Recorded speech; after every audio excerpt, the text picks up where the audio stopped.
Hello everyone, welcome to this special Saturday stream. For my patrons, welcome everybody. I am Jason Bullman. I am the creator of the Pathfinder role-playing game and the author of the Eventide setting. And this is another one of our kind of fun Saturday, I'm starting to call them Secret Saturdays. This is where we talk about some of the secrets of Eventide with some of the more dedicated supporters here. And this is really a chance for me to kind of pull back the curtain, talk about some things that aren't really out there for other backers just yet, and frankly, are really kind of more for GMs, right? So I'm really kind of focusing these streams on chatting about things that, you know, GMs might find interesting. And this week, what we're going to do is we're going to talk about what kind of adventures you might have in the town of Wyrmbone. Now, Wyrmbone is kind of the first major location that's getting detailed in the world of Eventide. My detail and my level of knowledge about Wyrmbone is kind of greater than any place else. When you go out to the Icescar Valley and the areas beyond, most of the locations that are entire places, you know, really have nothing more than about a paragraph, maybe two. And when you get beyond that, entire nations only get a paragraph, right? So this is really the center of the bullseye. This is where the first adventures are happening. You know, the introductory adventure is set there, and I've run both sessions now with both groups, and both sessions were really exciting. I'll talk more about that this coming Tuesday. We'll talk about what the other group did, and we'll talk about looking forward to the second session. So here today, what we're going to talk about is some of the secrets of Wyrmbone, because what I've put out so far is the player's kind of guide to Wyrmbone. So there's no secrets in there. Everything is kind of common knowledge. Now, that said, there is a lot of secret material about Wyrmbone as a town that I just trimmed out of those descriptions, but I'm going to be including in kind of a GM's document that I'm going to start building on the website, probably starting here next week. So this is probably some of the first material that's going to go up there, is just secrets and things about Wyrmbone to kind of get folks excited about adventuring there, right? And I mean, yeah, if you're a player, you know, you can listen to this stuff, just, you know, expect that your GM's going to be like, well, I'm going to have to change that. So what I want to do here today is I want to talk about some of the locations in Wyrmbone, some of the ones that already exist, kind of go over what they are, and then kind of talk about what other things are going on there. So there's some fun and exciting things we can talk about there. On top of that, I want to talk about some of the organizations. These aren't mentioned really at all in the player's guide because they're not necessarily something the players would know a lot about. Many of them are secretive, and even those that aren't secretive, you know, the players got the information they need about them, right? Like the Blue Banners. What's up with the Blue Banners? Well, you know that they're the local militia and guard. They're mentioned a number of times. But the GM's guide goes into detail about who runs it, what their current, you know, goals are, how they operate, and stuff like that. Things that the players wouldn't generally know. So I'm going to talk about those sorts of things. And then I want to talk about how all that kind of comes together to make some interesting stories that you could explore in the town. So there's a lot to go over here today. I want to get to it. And if we have any time at the end, we'll open it up for Q&A. I gotta knock this, I gotta cut this chat done at 3:50 so that I can make sure to get ready for my Twitch stream after this. So let's get started. I want to talk about Wyrmbone. Wyrmbone! I love this town. I really do. I like the people in it. I like the shops, the locations. So one of the things that was really fun for me as a designer was kind of creating all the shops and taverns and shrines and all that kind of stuff. All of the kind of common adventuring locations. And my initial start was to focus on places that the players would go, right? It doesn't mean there aren't, you know, there isn't a handful of cobblers in town. There are, but I didn't really care to detail those just yet. Those will come in time, I think. I think I am going to spend some time adding just kind of common locations. You know, yeah, there's a Cooper in town. Congrats. Yeah, you know, there's a lot of woodcarvers and woodcarving guilds, right? I haven't really detailed those. I've mentioned members of the various guilds, but I haven't really detailed the guilds yet and how they operate. They're not really the focus of adventure here right at the get-go, but they're going to come into focus soon enough. So, you know, I'm just going to wander through my descriptions here because I have the full notes as opposed to just the player's guide notes. You know, it starts out with things that are relatively innocuous, right? You know, because not everything that's a secret is necessarily an adventure.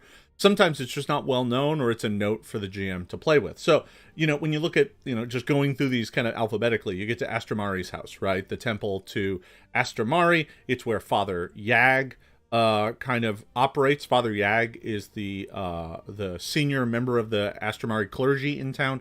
He holds the god seat on the Council of Three, so he's a very important figure, but he's also really up there in age and doesn't have much fight left in him. The notes I have in here, right, talk about how you can go. He attends to everyone, offering them aid and food. He's generally a good person. But the GM's note specifically that he has no magical power. He's not actually a cleric. He is, in fact, just a priest, someone who's devoted to Astromari.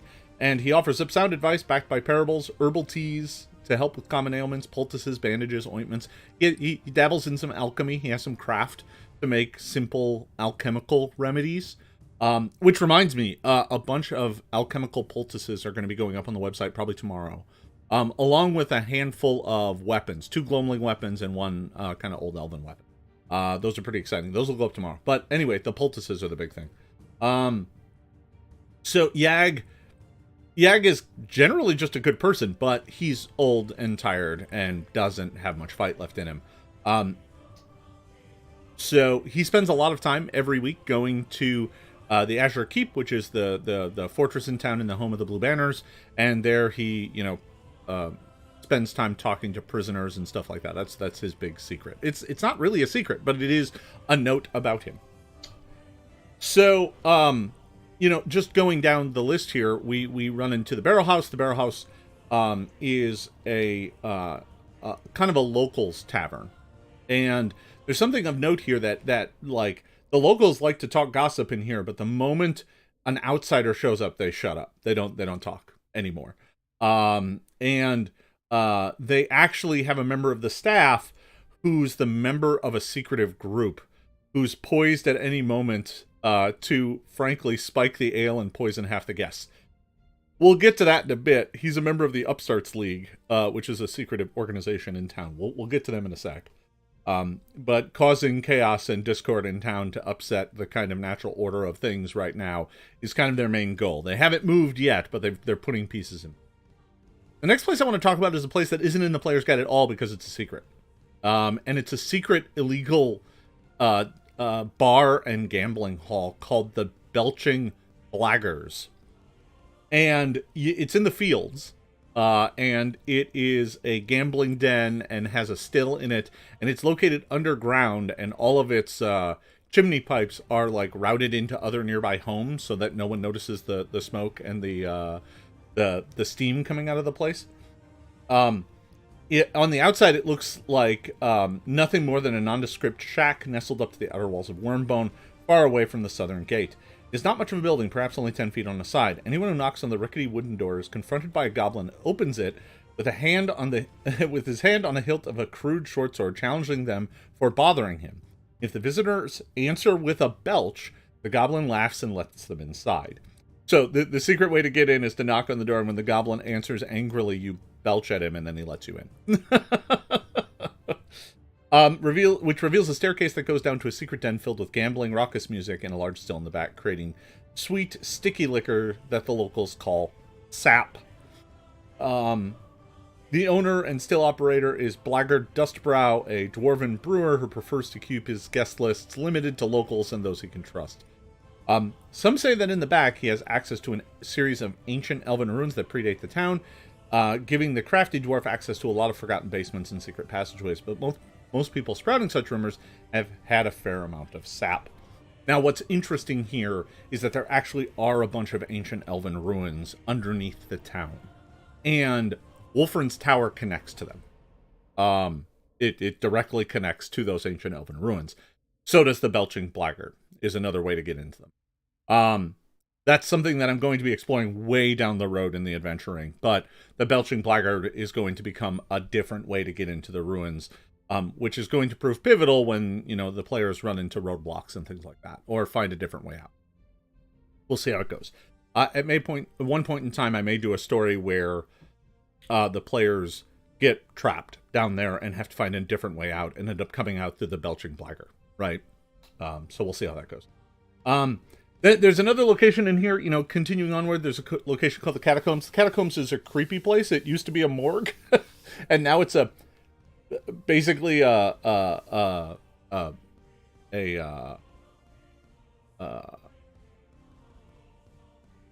it's now more like a hostel, right? Is the word I was thinking of. So it's a place where you can stay by sleeping on the slabs that used to have corpses on them. And most people think that the owner is like a vampire or something. He's just an old timer. His secret is he's not sinister at all.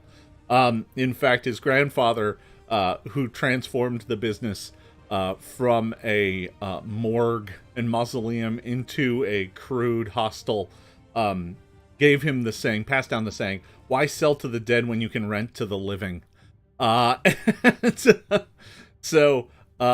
Yeah, that's the entire story there. There's nothing ominous going on there at all, even though the players are probably going to be like, yeah, we're not sleeping in the morgue. I haven't had either of the groups come out yet and have to try and find a place to stay. But it wouldn't surprise me to learn that some of them need a place to stay, and this is the cheapest place in town. So I'm looking forward to introducing some player characters to the Catacomb here relatively soon. By the way, if you're interested in following along, you probably want to go to the Minotaur Games site. I'm gonna go ahead and throw a link in here to the page you probably want to be on. Yeah, it's this one. Here, let me go and put this in chat. There we go. All right. So that should take you directly to the page that has all these locations on it if you want to follow along. Not much about Silara's Wandering Shrine. The thing is that no one knows who moves it. But Gloamlings seem to be particularly drawn to Silara's Wandering Shrine, but there's nothing otherwise overall weird or creepy about it. Heart of the Wood, nothing big there. So the House of Order is really interesting. This is in Gemtree. This is the ostentatious shrine to Valanav. There's an adventure hook here that is not in the player's guide. That talks about Draval, Law Speaker Draval, who's the priest there. He spends most of his time cleaning and polishing and maintaining the exquisite shrine. Everything inside of it is expensive and well appointed because it's Valanav. Of late, however, there's been a mysterious thing occurring. Every morning when he wakes and makes his way to the shrine, he finds a small trail of blood drops leading from the door to the altar with no apparent cause and no signs of forced entry. So there's a trail of blood drops that enter the shrine, go up to the altar, and then go back out. No sign of forced entry, no idea who's doing it, why they're doing it, how it's happening, and every day before he opens right now, he's furiously scrubbing the blood off the floors. What's going on there? I don't know. To be honest, this is just an open idea left for GMs to play with. What's going on? Is there a vampire or something? Is there's some sort of a bleeding ghost? What's happening? Don't know. But there's some fun stuff like that. Ingot has some jobs that he can offer players. If you go to Ingot and talk to Fingon Crackhammer, he has some odd jobs that he can give the player characters, sending them around to various sites. Including, this is one of the locations where you can get a site to travel up to the Dwarven camp south of Rhymeshield.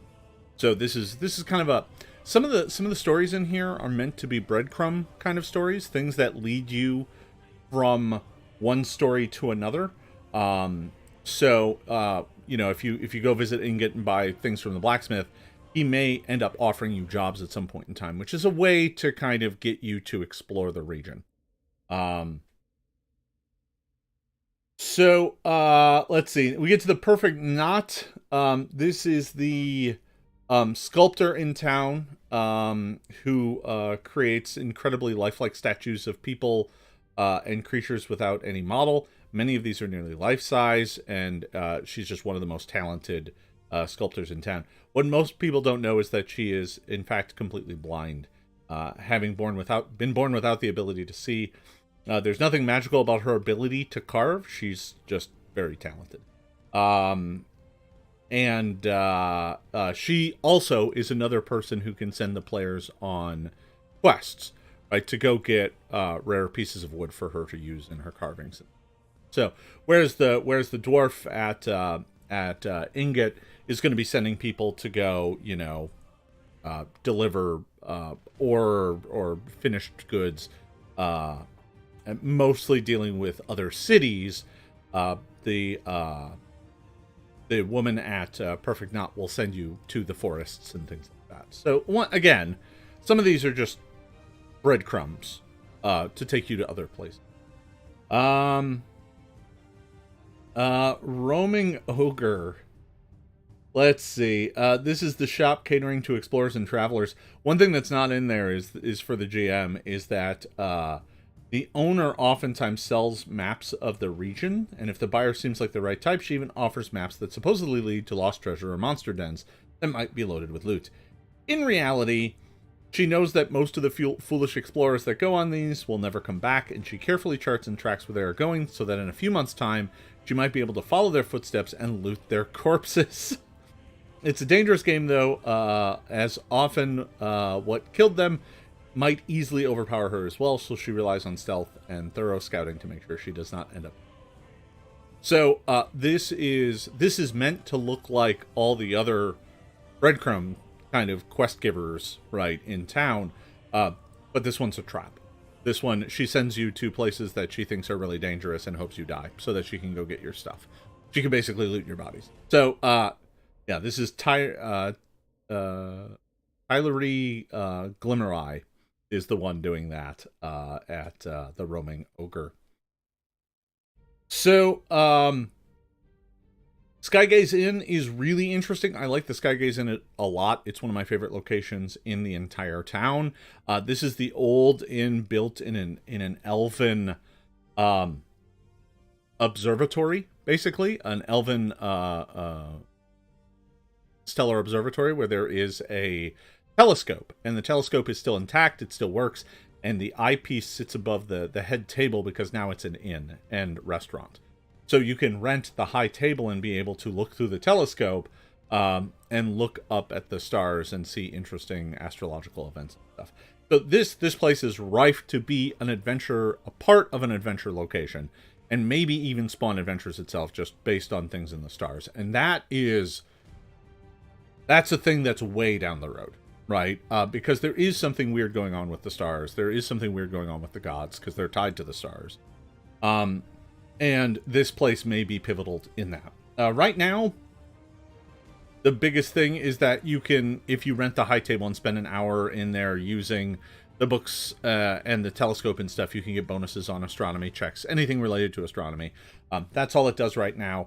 But later on, there is going, I think I may even write an entire adventure about an upcoming celestial event and the Skygaze in particular.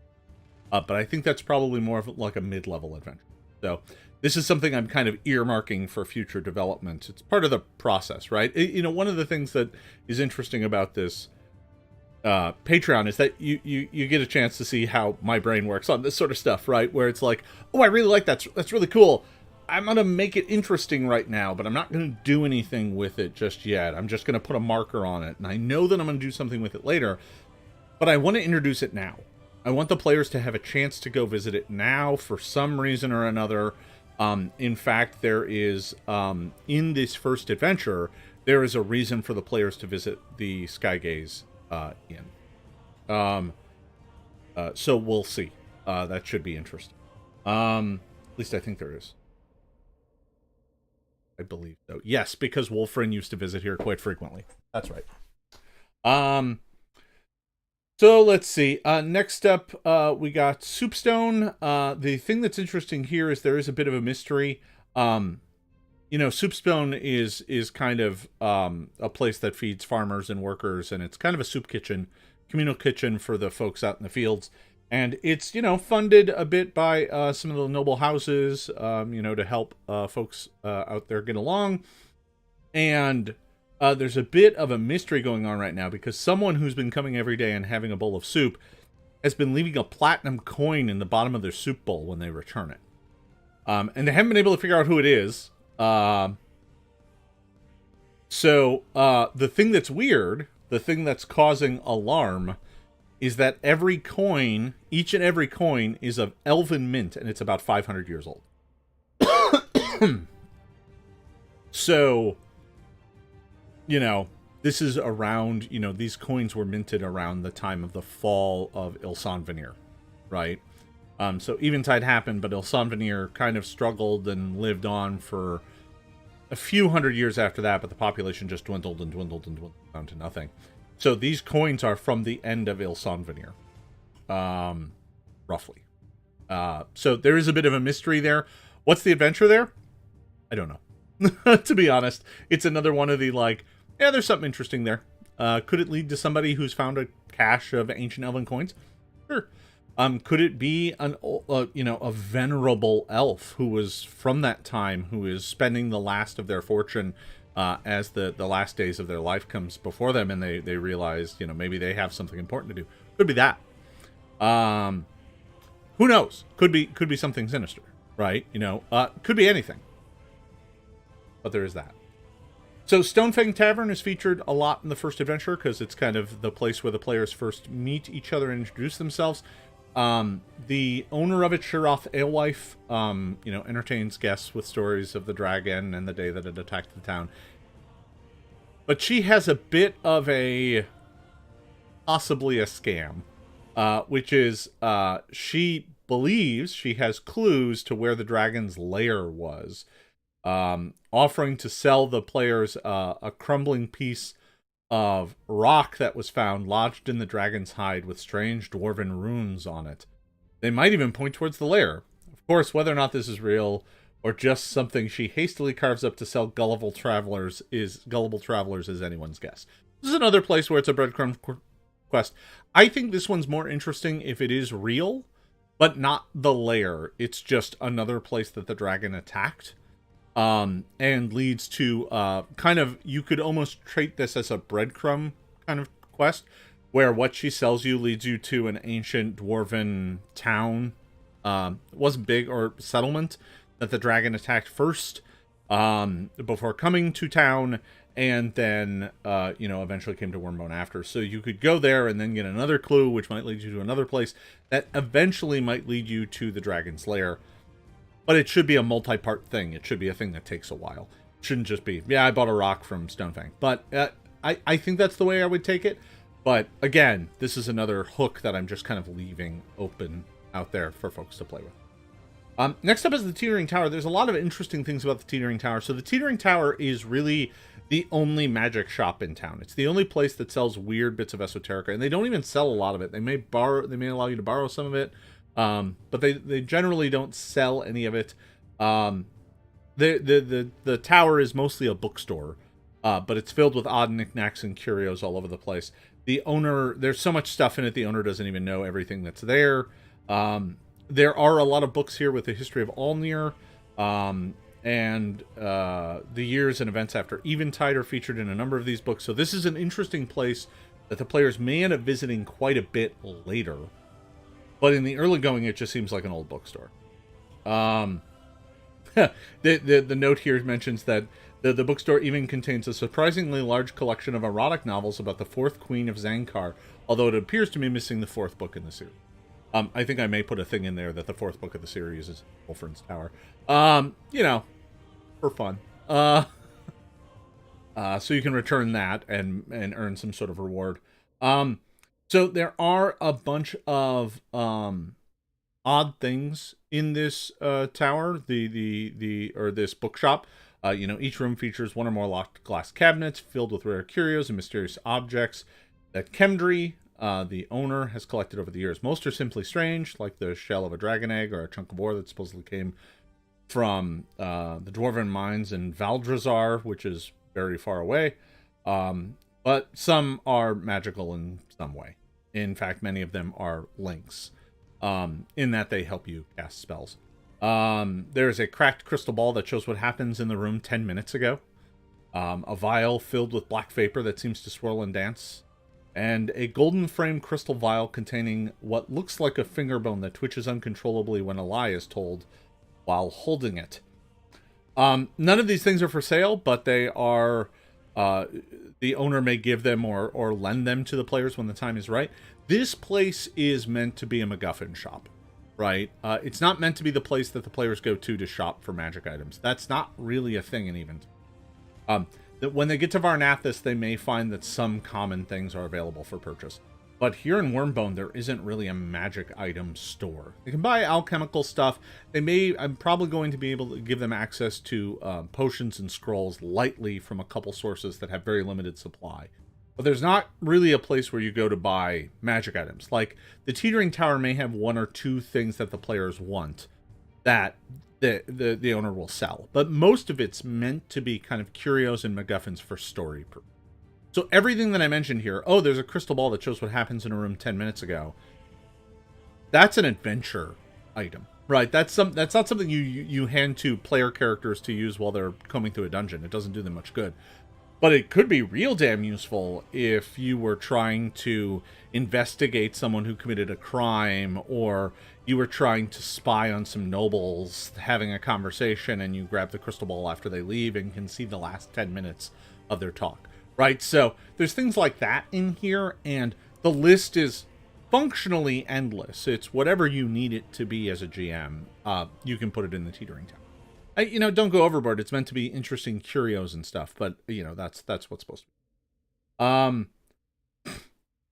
Let's see. Varel Sleep. Varel Sleep is the alchemical shop in town. Varel sells alchemical items to the PCs, but Varel is asleep the entire time they're there. Right? This is mentioned in the player's guide that Varel just is asleep the whole time. However, you really should not steal from Varel. People have tried, but whatever they've stolen makes them terribly sick instead of helping them. Who knows how Varel pulls this off? There are some who believe that Varel stays up all night working on new stuff, and then he's so exhausted that he sleeps all day. Others believe that he might have accidentally put himself permanently to sleep and only his spirit wanders the shop, keeping folks honest. I actually tend to think it's more the latter, that he has put himself permanently to sleep and it is his ghost that, brews up more supplies every night and keeps folks honest invisibly. That's my current theory on this, but honestly, it's kind of also left open. It's a weird kind of place. And maybe there may be a quest at some point in time to wake up poor Varel. But otherwise, Varel seems to be happy running his shop while permanently asleep. You got the Waysong Guild. The Waysong Guild is the only thing that's weird about the Waysong Guild is that nobody knows who actually runs it. So this is the guild that, whenever you enter the town, if you're a new person, someone from the Waysong Guild inevitably finds you and offers to be your guide for a few coins, right? It's a service they offer to help new folks get around town. But no one knows who runs it. All the members don't know. They just report to one another. But there's somebody who's giving them orders and stuff and leaves them notes about what they need to be doing and who they need to be following and stuff like that. But nobody knows who it is. And I don't know either. It's not detailed. So that's left kind of open. And I think that, that does pull us mostly to the end of this. There's some notes. Everything has some notes, but some of it's much lighter stuff just about characters. Where this stuff gets really interesting is the second part of this that I want to talk about, is the organizations in town. So I've kind of talked about some of the locations. I want to talk about some of the organizations. Then we're going to talk about how all this kind of plays together to make interesting adventures. So there are a handful of organizations, and these are not talked about in the player's guide at all. These are almost not even mentioned. One or two of them gets kind of a rough mention here or there, but no real details are on them. Some of these are explicitly secretive. So the first one is one of those. It's the Nine Spokes. So the Nine Spokes is a cabal of merchant lords, of very wealthy noble houses that kind of rule the entire north. And they are powerful both here and in Tusktown and in Varnathis. They have fingers in every pie, and there's unsurprisingly 9 families who own and operate the Nine Spokes. So they're merchants. Their primary thing is to make sure trade keeps flowing, but it is a mildly sinister organization. It's more like just the rich manipulating events and politics to make sure that they stay rich, right? And you know, I mean, if social strife is your thing, the Nine Spokes are a good villain for that, because their entire thing is making sure that the rich stay rich and powerful. And House Trevere is one of these 9 families. House Trevere currently has one of the seats on the Council of 3. So Randolin Trevere runs part of Wyrmbone and is part of the 9 Spokes. And in fact, this goes into detail how House Trevere is in the middle of slowly and systematically acquiring all of the logging operations in the Gemwood. So all the big ones. So they have 5 of the 7 right now. So they're getting close to the point where they have a monopoly on logging, which will allow them to charge whatever they want for rare woods and gemwood and gems. They're basically elbowing into the wood and gem business in a way that if they get a total monopoly on it, they basically will control the entire market. So that's what they're up to. They do not work with Zenkar. They in fact fight against Zenkar to ensure that the North stays independent, because that's their power. They are perhaps, in a weird way, the biggest bulwark against Zenkar, right? They have made favorable deals with Zenkar to ensure that Zenkar stays away. You know, they're pulling the Lando Calrissian. We made a deal. But we'll see if it holds. Next up, you got the Blue Banners. This is an organization that the players actually do know about. The description here goes into discussion of who leads the Blue Banners. The Blue Banners is led by the First Blade, Levray Steelsmith. She is a female half-orc, and she has been leading the Blue Banners for almost a decade now with distinction. This kind of goes into what the Blue Banner's primary job is, and as a organ of the state of Wyrmbone, right? Their main job is to protect trade and travel. Now they break up, thievery and deal with, murderers and fights and stuff like that too. I mean, they do the job of a militia. But their primary job is to ensure that trade along the Ruby Road stays flowing and open. So to that end, they patrol all the way. Every day they patrol from, Red Thistle to the River Bridge Inn. So they have patrols that kind of go up and down the main road every day to ensure that it stays open. Currently they're on the lookout for a renowned rogue, and I'll get to this in a bit because it plays into some other. Now we get into some of the more secretive organizations. As a matter of fact, all of these remaining ones are entirely secrets. The first one is the Dawnbringers. The Dawnbringers is a relatively small organization. These are folks. This is a group of scholars and intellectuals who are trying to study the 7 truths.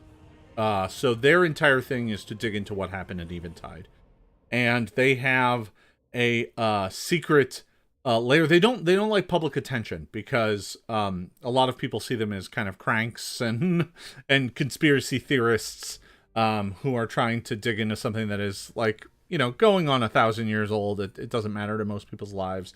And they're oftentimes seen as kind of doom and gloom scholars and stuff. So, and to top it off, there are some who apparently would prefer that no one knows what's going on with this. There is another cabal that opposes the Dawnbringers and hunts them down. They're not really discussed here, to be honest, because they're not too present in Wyrmbone. But the Dawnbringers here in Wyrmbone like to keep themselves a secret. And they run out of a shop that isn't even described to the player's guide. It's a printing shop called the Black Thumb that sells ink and paper and quills and that sort of stuff.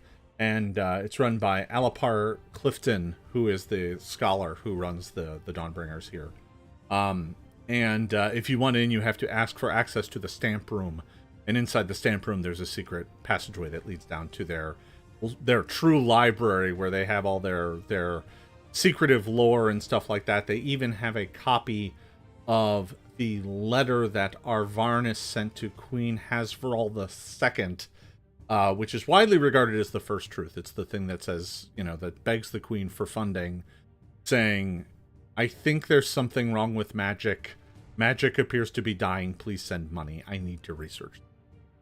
So if you want access, if you want to join the secretive organization, you must swear allegiance to it on the letter to seek the truth. So that's kind of fun. Dawnbringers are interesting. They will definitely be playing a more important role as we go along. They have a very large chapter house in Karnak. Next up is the Echo Men. The Echo Men are humans, very small. This is a cult that is dedicated to a dead god, a god that is gone from the sky, but they still have quite a bit of records about it. They worship a god called Citrus the Serpent Lord, who is a patron of poison and assassins, and this is a cult of poisoners and assassins. And they are also, all of them can trace their lineage back to the first humans that came to the continent, centuries and centuries ago. And they are here because of the rumors of what happened in Rhymeshield, that there were icy serpents that overran the place, and they think that these may be linked somehow to Citrus, the Serpent Lord, and they want to bring him back from his slumber. So they are here in Wyrmbone, operating in secret, trying to get knowledge and stuff. One of them is the leader, Quilia spends her days as the house servant of Lord Ufgarn, primarily so she can access his extensive libraries of books pertaining to the history of the Icescar Valley. The hope here is that she will uncover some secret that might allow her to communicate, or at least wake the serpents in the Fortress of Rhymeshield.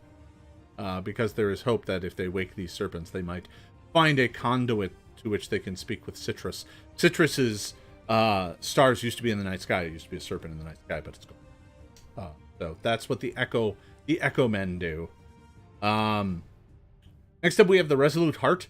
The Resolute Heart is not super secretive, but they generally they're not as well known. They are religious fanatics that preach everyone returning back to religious fundamentalism.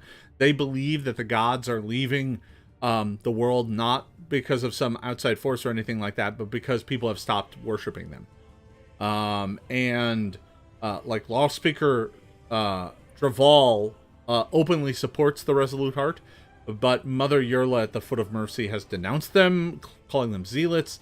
And that makes her an enemy, so there's this kind of back and forth fight between strict, dogmatic religious fanatics and kind of softer, let's just preach to the people and make sure they live good life kind of clerics. And you can divide most of the clergy in town into one of those two groups. So, yeah, the high priest of the Resolute Heart calls himself High Priest, and actually considers himself above the other priests in town, offers up prayers 3 times a day, to both Valanav and Astramari, demanding supplication and obedience. It's going to be a problem at some point in time, but it's not quite yet. 2 more organizations left. One is the Upstart League. Now, this is one I mentioned way earlier. The Upstart League is a group that is kind of opposed to the oligarchy that currently rules Wyrmbone and most of them. So the Upstart League is a bunch of new merchant families. And they've made a lot of their money off alchemy over the past several hundred years.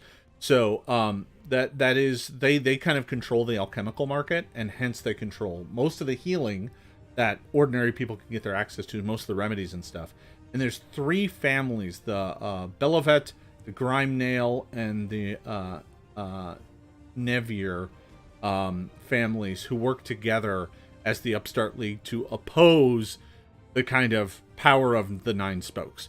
So there is a subcurrent plot here of the Upstart League preparing to destabilize this place, to put egg on the face of the nine spokes of the current noble families, to change the way Wyrmbone is governed. They don't like the fact that there's 3 seats that govern the town, and frankly, 2 of them are controlled by nobles. Right? You've got Father Yag of the Holy Seat, who is a pocket vote for the nobles, because they keep his temple well funded, and he's too old to fight. As I mentioned before, Father Yag doesn't have much fight in him. And then you've got the noble houses of the nine spokes working behind the scenes to control the noble seat. And then the only other seat is the worker seat, and that seat is outvoted with some frequency. You've got the Upstart League, who's trying to shuffle that up and change it so that each district gets a seat.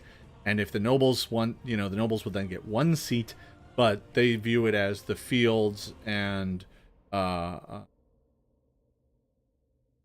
the fields and the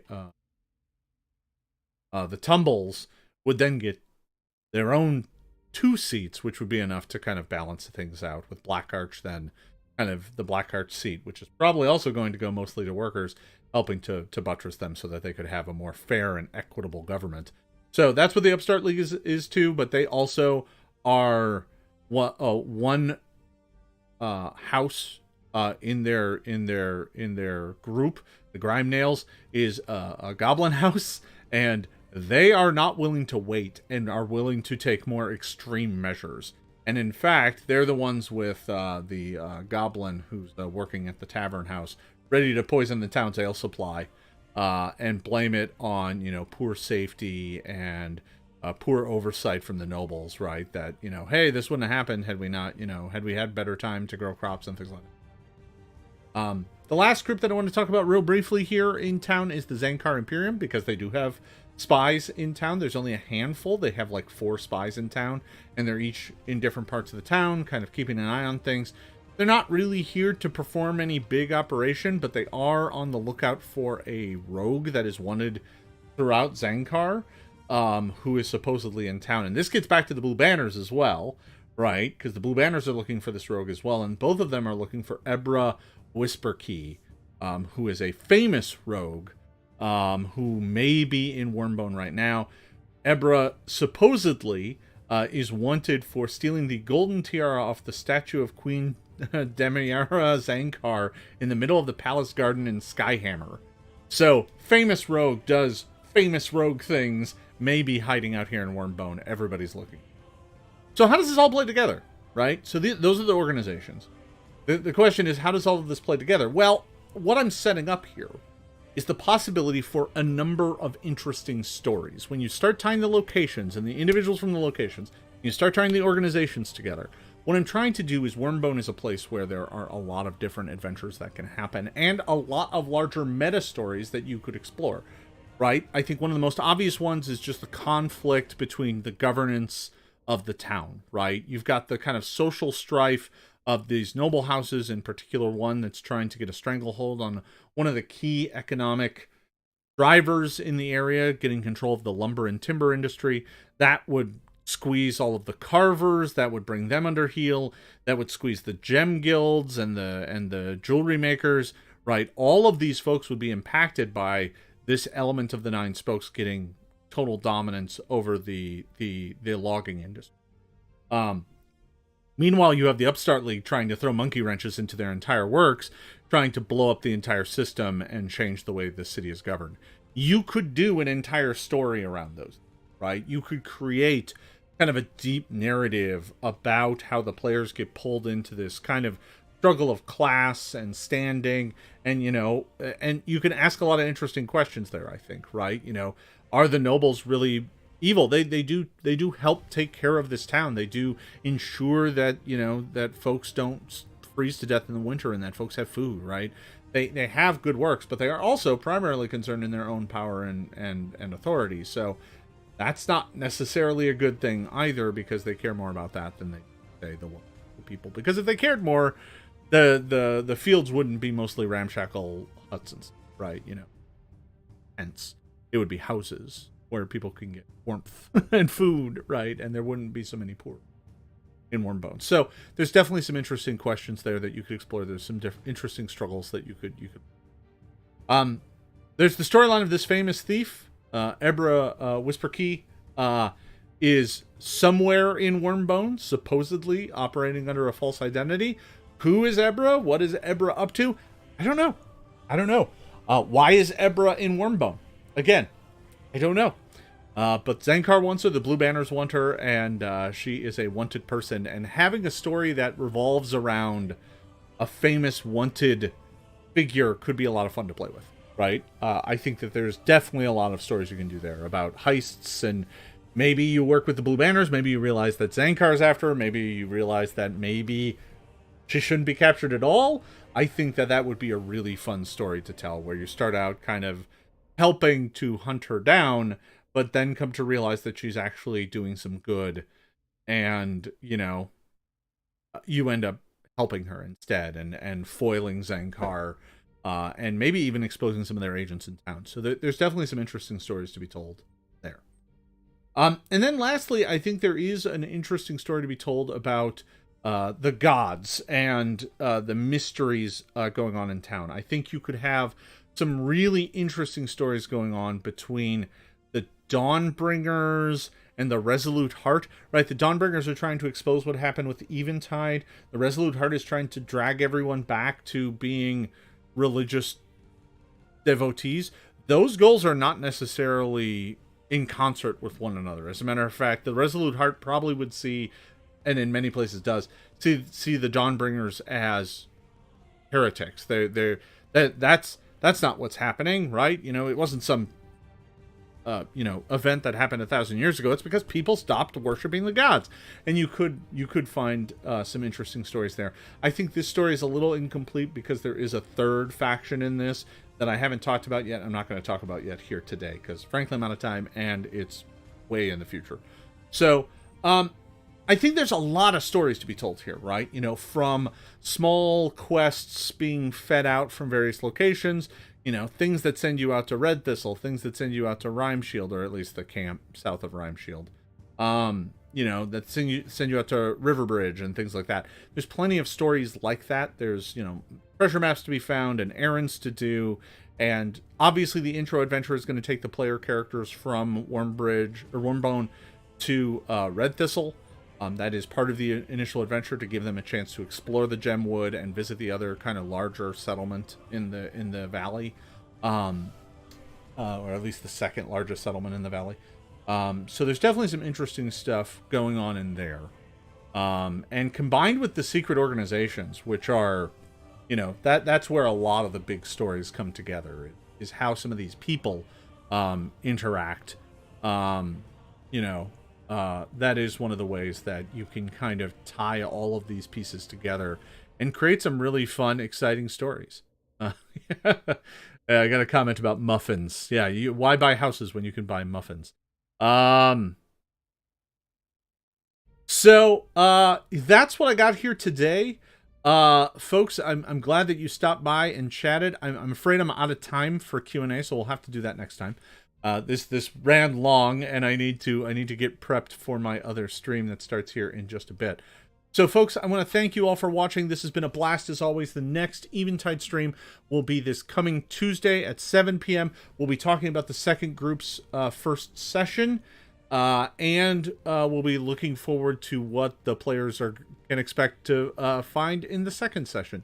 So that should be a lot of fun. That's going to be at 7 p.m. on Tuesday. There'll be a link in the Patreon as always. Also this weekend, folks, reminder, I am going to get some of the alchemical items up this weekend, and some of the secrets and stuff that I've talked about right here, those are going to start being built into the GM section, which hasn't had any work done on it yet. But that section is going to start fleshing out here in the coming weeks as I work on it between adventure drafts. So it's been a little quiet there for the past couple weeks because getting this first adventure up and running, I had to write like 3 sessions worth simultaneously. That kind of really slowed me down. Hopefully in the future I'll be a little bit more streamlined on that. But we're hoping to get things rolling here on the other parts here very soon. So thank you, as always, for your support. Have a great rest of your weekend. For those of you who are planning on joining me over on the Twitch here in just a minute, we'll see you over there in just a few. Thanks for watching, everybody. We'll see you next time.